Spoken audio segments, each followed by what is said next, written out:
Hi, it's Lyndsey and Stephanie, co-founders of The Curiosity Approach and inspirers of all things curious. And we're here to share with you the D, or one of the Ds, of the Curiosity Approach alphabet. So we're going to talk about D for display. Yeah, so traditionally in early years classrooms or school classrooms, we've predominantly had displays featured on every wall. And I know in my earliest career, I spent ages backing, stapling, putting up borders and creating displays that, when I look back, just became wallpaper. My very first class as a class teacher in reception, which is the first year of school in England.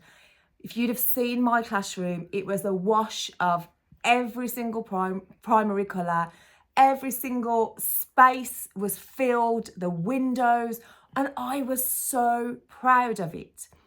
Fortunately for me, in that first year too, I went to Reggio Emilia and I went to go and look at the preschools there, the world-renowned schools out there.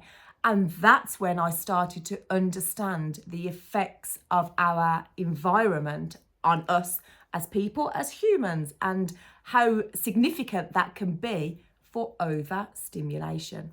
And that's where we changed. Yeah, and so over-decorated classrooms, displays, primary colours, stuff stapled on walls can just become visual noise, bombarding the senses. And actually there is a study done by Carnegie Mellon University that looked at over-decorated classrooms. And what it found was that over-decorated classrooms have an impact on children's concentration, their well-being and their levels of involvement, how much they become engaged in the teaching and learning that's happening in the classroom. It has a real impact on children's well-being and how they feel within that space.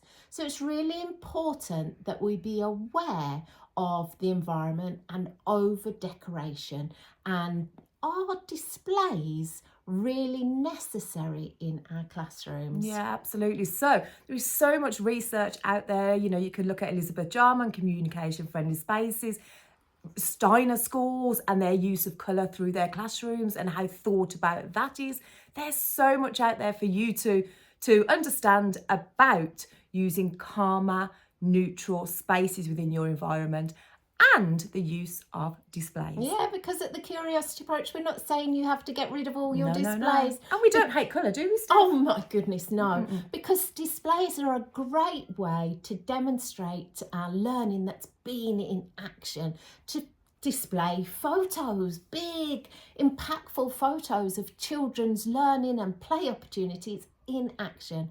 So if you want to learn more about the Curiosity Approach, come follow us. But we wanted to share with you an insight into how we do things differently, why we do things differently at the Curiosity Approach, and moving away from a traditional brightly coloured classroom full of colour, full of visual noise, full of stuff that just becomes wallpaper, and that can impact the child's well-beings and levels of learning. And now we know that information, it's important we act upon it. So get researching, get seeing, And be curious to find out more. And we'll see you in the next video. See you soon. Bye-bye. Bye.